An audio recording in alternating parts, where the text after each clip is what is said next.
আসসালামু আলাইকুম। আমি আপনাদের ভোলা ৪ কর্পোরেশন মনপুরার হাতপাখা প্রতীকের এমপি পদপ্রার্থী প্রফেসর কামাল উদ্দিনের বড় মেয়ে মারিয়া কামাল।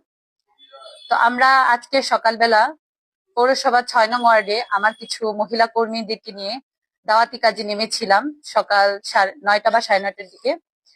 তখন আমরা প্রায় অনেক আমাদের কাজগুলো ঠিক মতো চালাচ্ছিলাম এবং বাড়ি বাড়ি যেয়ে তাদেরকে দাওয়াতি কাজ চালাচ্ছি। ইতিমধ্যে যখন আমরা পথে নামলাম, আমরা রাস্তায় নামলাম, তখন আমাদেরকে দুটি জামাতের ভাই অকথ্য ভাষায় বিভিন্ন রকমের অকথ্য ভাষায় কথা বলা শুরু করলো এবং তারা আমাদেরকে বাধা প্রদান করলো আমাদের দাওয়াতি কাজে।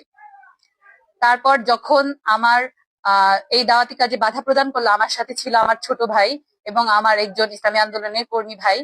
তখন তারা সেটাকে বাধা দিল এবং তাদেরকে কিছু বাধা প্রদান করলো যে আপনারা কেন এইভাবে অকথ্য ভাষায় আমাদেরকে গালিগালাজ করছেন এবং মহিলাদেরকে হেনস্থা করছেন। হেনস্থার শিকার তখন আমি হচ্ছিলাম। তখন যখন একটু কথা কাটাকাটি হলো, তার মধ্যেই তিনি যে লোকটি ছিল তার সাথে একটি মুরব্বীও ছিল, যে আমাদের অকথ্য ভাষায় গালিগালাজ করলো তার নাম ছিল সোহেল। তার সাথে একজন মুরব্বীও ছিল। তারপর তিনি যখন আমার ভাই এবং আমার যে কর্মী ছিল সে যখন বাধা প্রদান করলো, আমি তাদেরকে সেখান থেকে নিয়ে এসেছিলাম তাদের কাছ থেকে, যাতে আর কথা না বাড়ায়। কিন্তু সেই লোক সোহেল নামে সেই লোক থামলো না। তিনি তার কিছু নেতাকর্মীদেরকে, তাদের কিছু কর্মীদেরকে ফোনের মাধ্যমে ডেকে এনেছিল সেখানে। ইতিমধ্যেই তারা উপস্থিত হয়েছিল। তাদের মধ্যে প্রধান ছিল হচ্ছে আলাউদ্দিন নামের এক লোক। তার সাথে কিছু লোক নিয়ে তিনি হোন্ডা দিয়ে এখানে স্পটে চলে আসলো এবং আমাদেরকে হেনস্থার শিকার করলো। ইতিমধ্যে সে আমার কিছু ভিডিও ক্লিপস নেওয়ার চেষ্টা করলো। তখন আমার কর্মী, আমার ভাই, তারা দুইজনই বাধা প্রদান করলো এবং তাদের মধ্যে হাতাহাতি শুরু হয়ে গেল।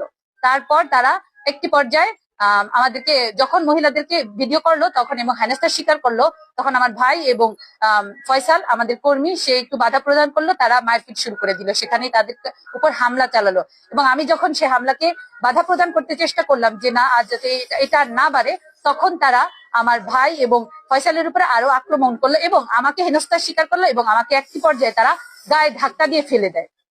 তো আমার প্রশাসনের কাছে একটি আবেদন যে এখন আমরা কি এই বাংলাদেশের এই রাজনীতি চাচ্ছি, বা হচ্ছে আমরা কি এখন আমাদের এই বাংলাদেশ চাচ্ছি যেখানে আমরা স্বাধীন মতো ধর্ম মত নির্বিশেষে আমরা আমাদের প্রচারণা কাজ চালাতে পারবো না?